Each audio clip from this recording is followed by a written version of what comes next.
சென்னையில் அமைச்சர் அன்பில் மகேஷ் சற்று முன் செய்தியாளர்களை சந்தித்தார். அதனை பார்க்கலாம். அந்த ட்வீட் நான் போடும்போது அந்த ட்வீட்டில் நான் என்ன பதிவு பண்ணுறேங்கிறது முதல்ல பார்க்கணும்.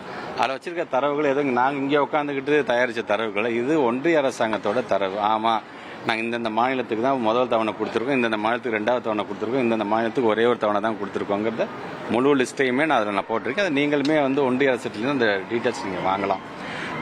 அப்படி இருக்கும் பொழுது நீங்கள் தேவையில்லாமல் அது சார்ந்து சில கருத்துக்களை சொல்லும்போது நான் ஒன்று சொல்கிறேன். கருத்துக்களை நீங்களும் ஜெயிக்கலாம், நானும் ஜெயிக்கலாம். கருத்துக்களை ஜெயிக்கிறது முக்கியம் கிடையாது. ரெண்டுத்தையுமே விட்டுருவோம். நம்ம மாநிலத்துக்கு வர வேண்டிய பணம் இதே மாநிலத்தில் தானே நீங்களும் இருக்கிறீங்க. இருந்து எனக்கு எதிர்ப்பாக கருத்து போறீங்கல்ல, சரி நீங்கள் விடுங்க. நான் போய் எங்கள் ஆட்சி தாங்க எங்கள் ஒன்றியத்தில் இன்னைக்கு ஆட்சி நடத்திட்டு இருக்கு, நான் போய் பிள்ளைங்களுக்கு நான் வாங்கிட்டு வரேங்க அப்படின்னா சொல்லலாம்ல. எதையுமே சொல்லாமல் நீங்கள் எந்த கட்சிக்கு நீங்கள் உங்களை இணைச்சிட்டு இருக்கிறீங்களோ அந்த கட்சி என்ன தப்பு செஞ்சாலும் சரி, அது தமிழர்கள் விரோத போக்காக இருந்தாலும் சரி, ஏன் தமிழ் மாணவ செல்வங்களுடைய எதிர்ப்பு போக்காக இருந்தாலும் சரி, இதற்கு வேறு வழி இல்லாமல் நீங்களும் நீங்கள் சப்போர்ட் பண்ணிட்டு இருக்கீங்க உங்கள் கட்சியை தானே தவிர இந்த மாநிலத்திற்கு நான் வாங்கிட்டு வந்தேங்க இந்த பெருமை நீங்களே வச்சுக்கோங்களேன். 2152 கோடி பணத்தை நீங்க கொண்டு வந்து கொடுங்க. இதனால் எவ்வளவு இன்னைக்கு எங்களுக்கு பாதிப்பு இருக்குது. கிட்டத்தட்ட 40 லட்சம் பிள்ளைங்களோட எதிர்காலத்தில் நீங்க விளையாண்டுட்டு இருக்கீங்க. அது சார்ந்து நீங்க இதுவரைக்கும் நீங்க ஒரு கருத்து நான் சரி இந்த முறை நாங்க போய் பார்க்கிறேன், ஒவ்வொரு முறையும் டெல்லி போறீங்க, ஏதாச்சும் ஒரு பிரச்சனையை தீர்க்கறதுக்கு தான் போறீங்களே தவிர இல்ல உங்களுக்காக பிரச்சனைக்காக தான் போறீங்களே தவிர இதுவரைக்கும் இந்த முறை நான் போனேன், இந்த முறை நான் பேசிட்டு வந்திருக்கேன், 2152 கோடி தரேன்னு சொல்லியிருக்காங்க, இதுவரைக்கும் உங்க வாயிலிருந்து வந்திருக்கா? நாங்க இன்னைக்கு துறையோட அமைச்சராக இன்னைக்கு நாங்க 2 முறை நேரடியாக மாண்புமிகு அமைச்சர்களுடைய இல்லத்துக்கு போயிருக்கிறோம்.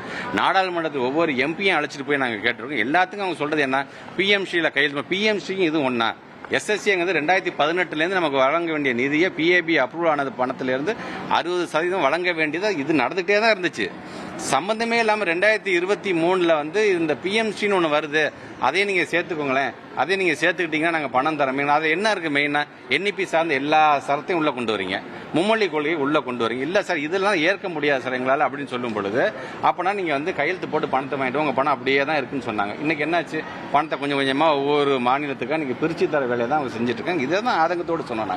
நாங்கள் கேட்கவே கூடாது, கேட்டாலே உடனே இப்படி எங்களை உங்களுக்கு வெக்கமாக இருக்குதா, வெக்கமா இல்லையா, உங்களுக்கு பொய் சொல்றீங்களா, ஃபர்ஸ்ட் ஒரு பள்ளி கல்வித்துறை அமைச்சர் ஃபர்ஸ்ட் பொய் சொல்ல முடியுமா? நான் பல மாணவ செல்வங்களுக்கு ரோல் மாடலா இருக்கும். நான் பொய் சொல்ல அமைச்சரே பொய் சொல்றாருன்னா அந்த அசிங்கம் வராது எங்களுக்கு. ஆக ஒவ்வொரு தரவுகள் மூலமாக எங்களோட தரவுகளோ கிடையாது. திருப்பி நான் சொல்றேன், பத்திரிகை நண்பர்களே, ஒன்றிய அரசாங்கம் கொடுத்துருங்க தரவு, நீங்களே சொல்றீங்க எந்தெந்த மாநிலத்துக்கு கொடுத்துருக்கோம், நீங்க தான் சொல்றீங்க, நாங்க சொல்லல. எங்களுக்கு பணம் வந்தா எங்களுக்கு பணம் வந்துருச்சு ரொம்ப நன்றிங்கன்னு நாங்க சொல்லுவோம். எங்களுக்கு மாணவ செல்வம் கூட எதிர்காலம் தான் முக்கியம், தயவுசெய்து இதில் அரசியல் யாரும் பண்ணக்கூடாது என்பதை வலியுறுத்திக்கிட்டே இருக்கோம் நாங்கள். ஆனால் இப்போ வரைக்கும் நீங்கள் பணம் தராமல் என்ன சொன்னீங்க ஒரு 2 வாரத்துக்கு முன்னாடி, இல்லை மாநிலத்தினுடைய முதலமைச்சரே பொய் சொல்றாரு, இன்னும் பணமே ரிலீஸ் பண்ணவே ஆரம்பிக்கல, அது மார்ச்ல தானே நடக்குதுங்கிறீங்க. இப்போ அசான் 17/1/2025 வரைக்கும் என்னாச்சு, இந்த மாநிலத்துக்கு ரிலீஸ் பண்ணியிருக்கோங்கிறீங்க நீங்கள். ஆக உங்களுடைய தரவுகள் ஒன்றா இருக்கு, அப்போ உங்களுக்கு ப்ராப்பராக இன்ஃபர்மேஷன் வரலையா? நான் ஆரம்பத்திலேருந்து சொல்றேன், ஒட்டுமொத்தமாக ஒன்றியத்தை ஆட்சி செய்து கொண்டிருக்கிற ஒரு மிகப்பெரிய தேசிய கட்சியோடைய மாநில தலைவர் இங்க. மாநில தலைவர் ஒரு தரவுகளை நீங்க சோசியல் மீடியால போட்டீங்கன்னா உங்களுக்கு தயவுசெய்து ஒரு டீமை வச்சுக்கோங்க.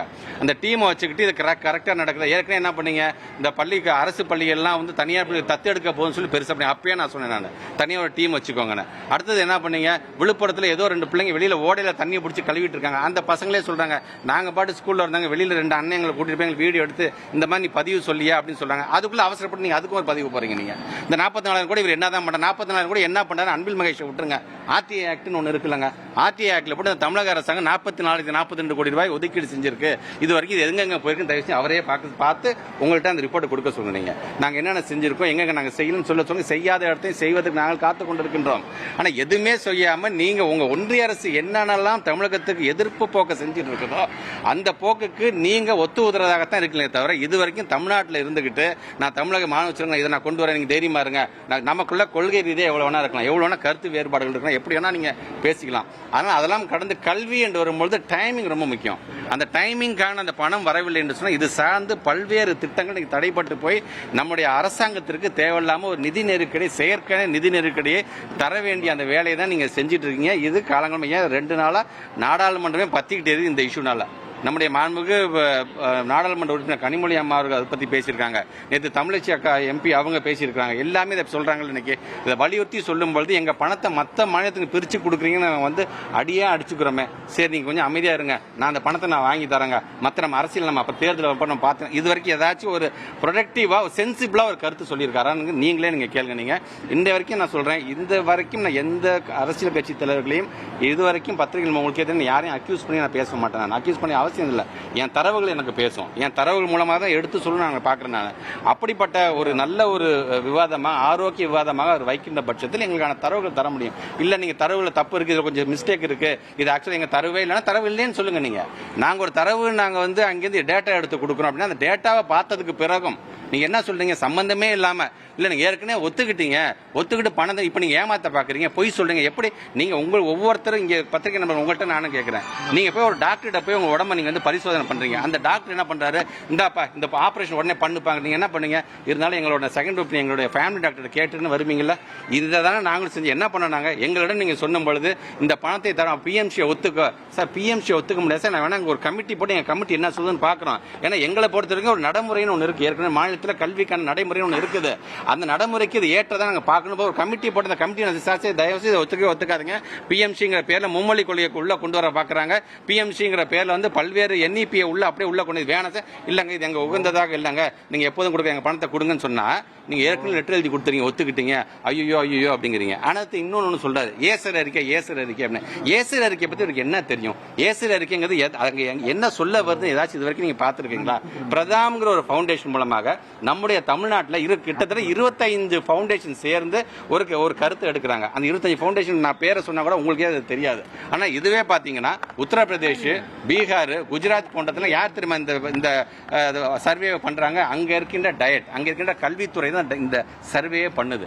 ஆனால் நம்முடைய தமிழ்நாட்டு மட்டும் சம்பந்தமே கண்ணுக்கே தெரியாம யாருனே தெரியாம ஒருத்தரை பண்ண வச்சு அதுவும் எப்படி எடுக்கிறாங்க? ஹவுஸ் ஹோல்ட்ஸ்ல ஒவ்வொரு பஞ்சாயத்துக்கு போவாங்களாம், பஞ்சாயத்து தலைவர்கிட்ட உட்காந்து பேசுவாங்களாம், அங்க இருக்க திடீர்னு ஒரு வீட்டுக்கு போய் அங்க வந்து கருத்து எடுப்பாங்களாம், ஸ்கூல் உள்ளுக்கு இவங்க போவே மாட்டாங்களாம். ஆனால் அந்த கருத்து அடிப்படையில் ஏசர் அறிக்கை ஒன்று, ஆளுநர் அறிக்கை ஒன்று, அண்ணாமலை அறிக்கை ஒன்று, இது சார்ந்த ஆளாளுக்கு ஒரு அறிக்கை. ஆனால் இதுக்கெல்லாம் சேர்ந்து அரசாங்கம் ஒரு அறிக்கை கொடுக்கணும்ல, இந்த அன்பில் மகேஷ் பொய்யாமொழி ஒரு அறிக்கை கொடுக்கணும்ல, வெயிட் பண்ணி பாருங்க. அந்த அறிக்கையும் வரும் பொழுது எங்க பிள்ளைங்க எங்க இருக்கிறாங்க, நீங்க அங்க ஒன்று இங்க ஒன்றுமா எடுத்து நீங்க தரவு தரீங்களா, நாங்க 10 லட்சம் பிள்ளைங்களுக்கு நாங்க எடுக்கிறோம். நாங்க அந்த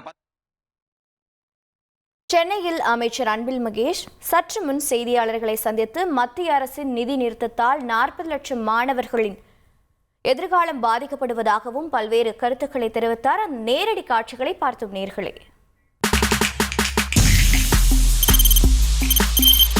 தவிர்க்க முடியாத தம்ப்நெயில்ஸ், கலக்கலான கண்டென்ட்ஸ், சினிமாவும் சீரியஸ் பிரச்சனைகளும், சும்மாவே ராம் சரண் தளபதி விஜய் எப்படா பெரிய கலகலப்பும் கைகலப்பும். Me too love you, thank you sir. அவர்ல மாஸ் ஏத்துறது ஏற்ற தெரிக்குதுனாலே டன் தான். பிரேக்கே இல்லாமல் பிரேக்கிங் நியூஸ் சொல்லும் தந்தி டிவி ஆப். இன்ஸ்டா தலைமுறை வரை இறங்கி அடிக்கும் தந்தி டிவியின் டிஜிட்டல் எக்ஸ்க்ளூசிவ். பாடி காமிச்சீங்க, அது அதை விட மோசம். இல்ல பாடி காமிச்சீங்கன்னா அது இன்னும் வெரி பேட். தந்தி டிவி ஆப்பை இலவசமா டவுன்லோட் செய்யுங்க, ஃபாலோ பண்ணுங்க, சப்ஸ்கிரைப் பண்ணுங்க, என்ஜாய் பண்ணுங்க.